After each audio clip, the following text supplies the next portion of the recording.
Over the last 5 years, it seems like predicting a housing market crash has become a sport. There's so many people on YouTube, via articles that have been claiming that the housing market is crashing for over 5 years. But then when we look at median prices on a US level, the prices just aren't going down versus same time last year. You may be wondering, well, when is it going to happen? Why hasn't it happened yet?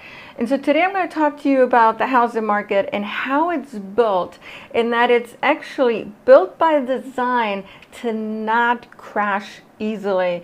And understanding how it's built is going to give us a better understanding of where we're headed into 2026. So let's get into it. Let's start with the reality. People always talk about supply and demand. And I certainly always talk about supply and demand because it is what drives prices in the housing market. The US government actually has a huge part to play in driving supply and demand. And so if we think that the housing market in the US is just a pure free market system, it truly isn't, because the US government can absolutely and does absolutely weigh into it. And the last thing they're going to want is for prices to crash at all costs. And for you to really understand this, the simplest way to kind of look at it is to understand that more than 90% of all mortgages in the US are actually backed by the federal government. So here think Fannie Mae, Freddie Mac, FHA, VA, Ginnie Mae. And so these institutions are the mortgage market. And now let's assume the prices are crashing by about 20%. That's not just a hit to homeowners, them losing equity, but when it comes to the mortgage market and these institutions, we're talking about nearly a $10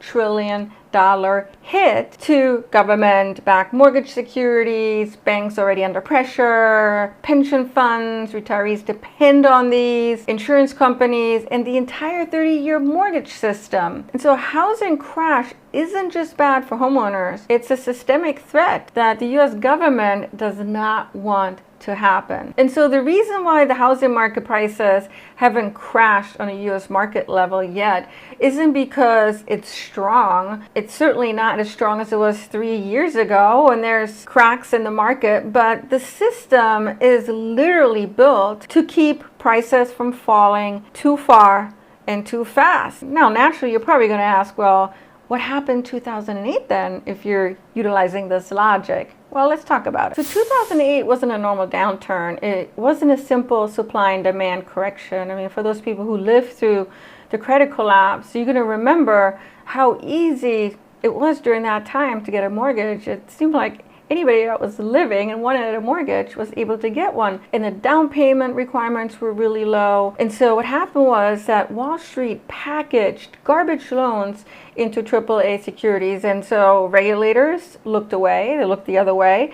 And banks were then at one point massively over leveraged. I mean, I had friends who literally bought multiple homes, some of them 3, 4, 5 homes, because they counted on the projected rent as guaranteed income, which the bank at the time took. But then when people started defaulting, the system just imploded. Prices didn't fall because anyone allowed it to. The government literally couldn't stop it from happening until billions of dollars was pumped into the system via an emergency intervention. But in today's world, I mean, look, we have lending standards that are pretty strict. Most mortgages are fixed at very low rates. Banks aren't drowning in toxic loans these days, and homeowners have record levels of equity. And then after 2008, the government also learned a major lesson very well, right? And that is when things actually get shaky, let's step in right away. And that's why even with affordability 40-year low, we haven't seen a crash. If we go back in history and we look at, say, 60 years of Federal Reserve housing data,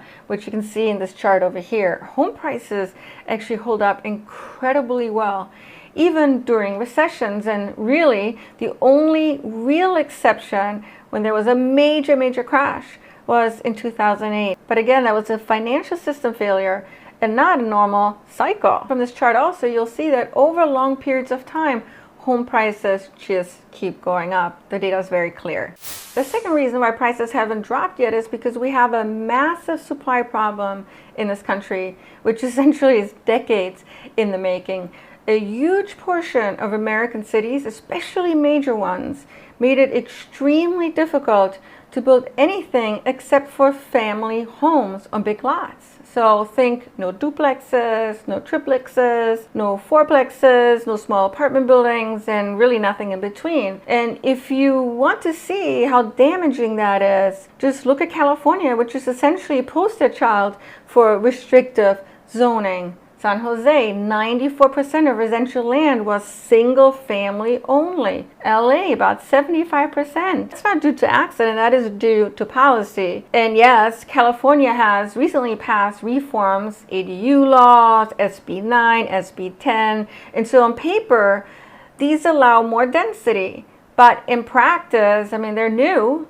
They're slow. Cities resist them in many cases. Permitting takes forever. And a lot of the projects don't pencil out financially. In a nutshell, when you limit supply for decades, you don't just create a shortage. You get structural scarcity, the kind that cannot be undone really quickly. It's going to take some time to make a major difference by ramping up supply. And here's the stat that shows how sticky the system is. And this is based on the latest Federal Reserve data, which shows that typical U.S. homeowners have a net worth of about $430,000. Now compare that to renters, where renters typically have only $10,000.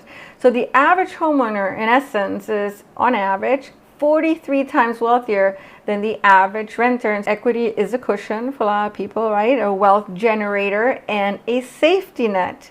And it's one of the reasons homeowners aren't panicking right now. They're not panic selling. Demand is absolutely lower right now for homes, but so are new listings on the market. And in fact, delistings have risen because many sellers don't want to take the prices down. So if they can't sell it the price that they're putting it on right now, they're pulling it off the market. Third reason why home prices haven't fallen yet is because homeowners vote, and politicians know it. Nobody gets reelected by letting home values crash, by letting the housing market tumble.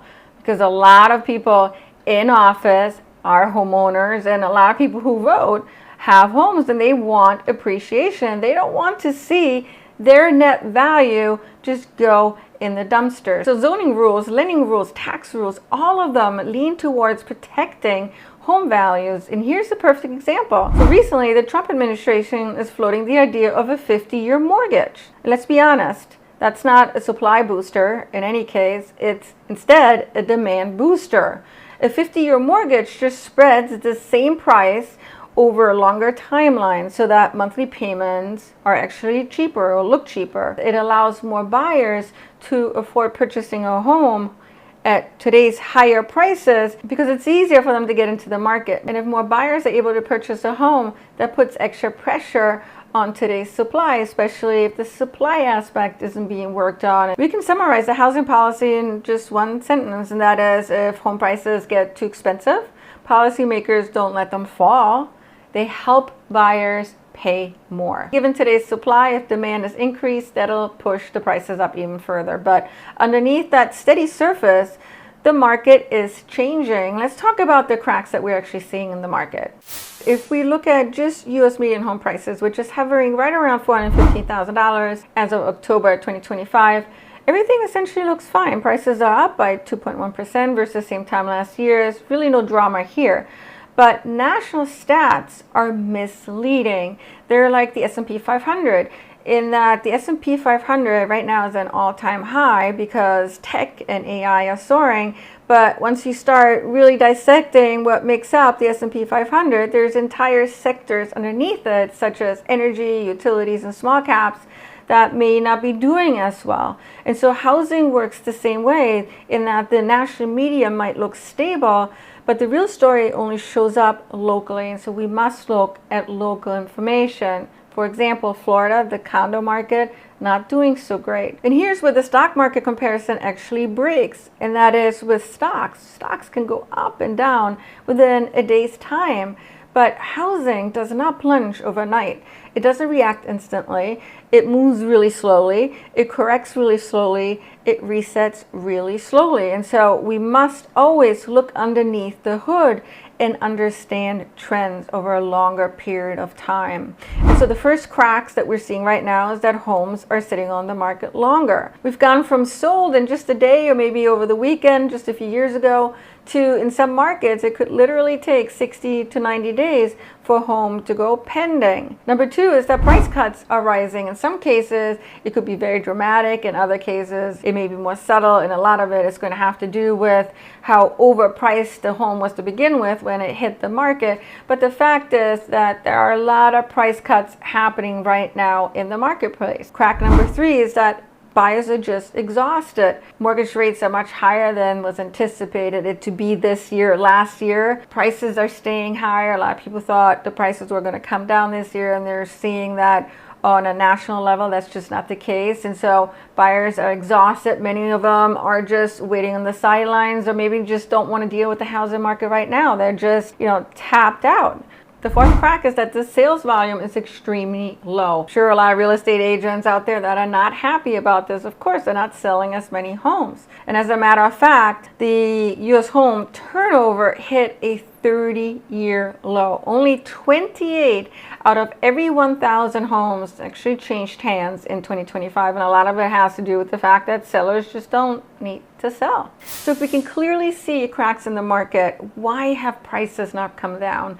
And it really comes down to the fact that the U.S. housing market is kind of built to not collapse. We're simply not heading towards a dramatic crash, as we've spoken about, but what we're heading towards is absolutely a slow grind. Not dramatic, it's not exciting, it's not cinematic, it's not, crazy 40% crash on a U.S. level. It's just a grind. And so what I expect for 2026 is, number one, price growth will be very local. So you have to look at the local information. Some markets will be up, some markets will be down. When it comes to price predictions for 2026, let's look at forecasts. NAR, the National Association of Realtors, expects home prices to increase about 4% in 2026. Fannie Mae is a little bit more conservative. They have their prediction at about 1.3%. And then Zillow expects prices to go up by about 1.9%. Most forecasters are not predicting a housing market crash. They're predicting that prices actually are going to go up, some a little bit more, some less. What's important for you is to compare the national data to local information. Take the delta, because that's really going to help you understand what's happening on a local level. But the truth is that the crashers all these years have been wrong, and they're probably going to continue to be wrong. So follow the local data, and that's going to give you an edge. And tell me in the comments, what are you seeing where you live? I would love to read about it. Thank you so much for tuning in today, for sticking around. I always appreciate you guys. Have a great day and take care.